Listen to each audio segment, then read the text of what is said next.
રાત્રે સૂતા પહેલા 1 ચમચી ઘી ખાવાથી કેટલા બધા ફાયદા થાય છે, ચાલો જાણીએ તે પહેલા અમારી ચેનલને ફોલો કરી દેજો અને આ વિડીયોને લાઈક કરી દેજો. રાત્રે સૂતા પહેલા 1 ગ્લાસ ગરમ પાણી અથવા તો દૂધમાં 1 ચમચી ઘી લેવાથી ઊંઘ સારી આવે છે, મન શાંત રહે છે, હેલ્ધી ફેટ્સ મગજને શાંતિ આપે છે, પાચન સુધારી કબજિયાતમાં રાહત આપે છે, એસિડિટી ઘટાડે છે. મહિલાઓ માટે ઘી ઉત્તમ રહે છે, હોર્મોન્સ બેલેન્સ કરવામાં મદદ કરે છે, ત્વચાને તેજસ્વી બનાવે છે અને મોઇશ્ચરાઇઝ પણ રાખે છે, સ્કિન ગ્લો નેચરલી આપે છે, હાથ પગના દુખાવા ઓછા કરે છે, સાંજે લાગેલો થાક એનર્જીમાં કન્વર્ટ કરે છે, શરીરને રાત્રે રિપેર કરે છે.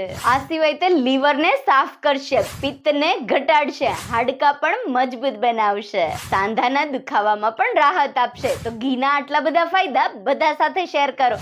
તમે કયું ઘી ખાઓ છો કમેન્ટ જરૂરથી કરજો.